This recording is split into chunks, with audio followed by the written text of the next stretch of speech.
All right, you guys, on today's episode of Tombstone Tea, this is the road trip edition. We went to Battle Creek and also Grand Rapids, Michigan. So today I decided to go to Oak Hill Cemetery located in Battle Creek, Michigan. Battle Creek, Michigan is full of like military history, full of American history. I definitely recommend you go there. Now, I would say that if you're looking for somebody to help you, this is not the place for that. Let me tell you. The door was locked. Nobody answered the phone. Thankfully, there were two vault workers that knew the cemetery a little bit well. And we found this map online on Find a Grave. And some people have dropped Google pins that have helped. And especially the cemetery isn't really that big. And the older monuments that you really want to see are really honestly towards the front and the back of the cemetery. Just like this monument here. This is the biggest monument that you're going to see in the cemetery, honestly. And mausoleum, sorry. And it is the mausoleum of C.W. Post. Yes, the Post cereal, Post. Charles William Post was born in Springfield, Illinois in 1854 and was not only the founder and owner of Post cereal, but he was also an agricultural inventor, inventing cultivators, a sulky plow, a harrow, and a haystacker. In Texas, he worked in real estate and established the town of Riverside. He moved to Battle Creek, becoming a patient of John Harvey Kellogg. Yes, those Kellogg's, and invented the Post cereal company. And he also introduced the famous grape nuts. And CW eventually moved back to Texas to continue his agricultural inventions in the grain industry. And he passed away in 1914 at the age of 59.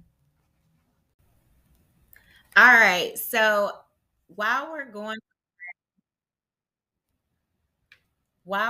around to the around the mausoleum, I want to tell you all about the next person that we're going to see, who I think is absolutely monumentally awesome. And that is Sojourner Truth.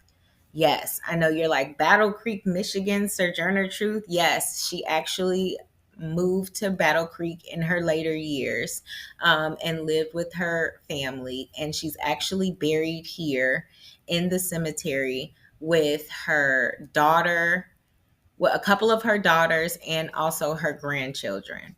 And people actually leave artwork for her, which is absolutely freaking amazing. So this is the grave of Sojourner Truth, also known as Isabella Baumfree. That was her birth name. She was born during slavery to enslaved parents that were captured from Ghana and Guinea, and she grew up on a Dutch plantation in New York. By the time that she was 9, she was sold and beat daily because Dutch was her first language until she learned English. She was sold a few more times and bore 5 children in slavery by both her husband and her cruel slave master until she escaped in 1826 after being denied her freedom despite New York's 1799 law abolishing slavery. She learned her son was illegally sold after the law was passed, and to a couple different people actually. And she sued the new owner and won her son back, becoming one of the first Black women, if not the first Black woman, to successfully sue a white person. On June 1st, 1843, Isabella changed her name to Sojourner Truth and became an abolitionist, that fought for the rights of women. She fought for Black rights. She sat up there and went on numerous speaking engagements. She helped to recruit the Black troops to the Union Army during the Civil War. She was for prison reform, voting rights, women's rights, all of the rights. So she passed away in Battle Creek in 1883 at the age of 86 under the care of a couple of her daughters. And I also want to give you all an excerpt from her wonderful, wonderful speech, Ain't I a Woman? That man over there says that women need to be helped into carriages and lifted over ditches, and to have the best place everywhere. Nobody ever helps me into carriages or over mud puddles or gives me any best place. And ain't I a woman? Look at me. Look at my arm. I have plowed and planted and gathered into barns, and no man could head me. And ain't I a woman? I could work as much and eat as much as a man. And when I could get it, and bear the lash as well. And ain't I a woman? I have borne 13 children and seen most all sold off to slavery. And when I cried out with my mother's grief, none but Jesus heard me. And ain't I a woman? Those were the infamous words of Miss Isabella Baumfree, but no better known by her wonderful free name, Sojourner Truth. Now, speaking of downtown Battle Creek, they have some absolutely beautiful monuments dedicated to not only Sojourner Truth, but also to the Underground Railroad. And I think it is either the only Underground Railroad statue or like the biggest Underground Railroad statue, which is absolutely wonderful. So definitely get downtown to Battle Creek, and check out those two monuments. Here's a couple pictures from the Sojourner Truth Monument. And then we also have a few pictures from the Underground Railroad Monument. That one is located near the Kellogg house. So it's not too far of a walk away from there, and it's probably maybe like a 2 or 3 minute drive. In downtown Battle Creek, this monument depicts Erastus and Sarah Hussey, as well as Harriet Tubman, and the statue was commissioned by the W.K. Kellogg Foundation, and I want to go ahead and talk about Erastus Hussey. I know you're like, who's Erastus Hussey?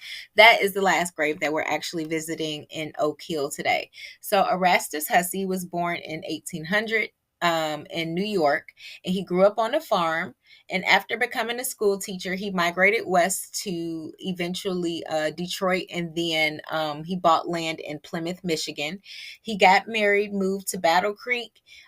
He operated a dry goods store with another man, and him and his wife Sarah, they supported free education through taxes. Actually, Sarah developed the Ladies Library Association, and he edited the Michigan Liberty Press, which was an anti-slavery newspaper. Hussey served on both Michigan's House of Representatives and in the Senate, and he eventually became alderman and mayor of Battle Creek. He was a strong abolitionist and introduced the Michigan Personal Liberty Bill, which was a act to prevent escaped slaves from being returned to their slave owners in the South. And he also ran a stop on the Underground Railroad, personally helping hundreds, almost thousands of families escape to freedom in Battle Creek, Michigan. That was the last grave that I definitely wanted to make sure that I saw today, because he is a Underground Railroad pioneer. And I know you're like, really, all of this was going on in Michigan? Yes, Michigan apparently was the hot spot, let me tell you. So on the next episode, we're going to visit the graves of the Kellogg's brothers that are both here, John Harvey and also Will, and they're both over here. And their graves actually depict what type of lifestyle they lived. One's a little bit flashy and ornate, and the other one is pretty normal. And then we're also going to visit the graves of Frank and Ellen White, who were the founders of the Seventh-day Adventists. So I will say that Hussey's grave is a little bit hard to find, but if you find James and Ellen White's grave in the front, if you just look at the section that's right directly across from it, you'll find Hussey's big, huge headstone. So I hope you enjoyed this episode, or part one of Oak Hill Cemetery in Battle Creek, Michigan. And I hope you join us for part two.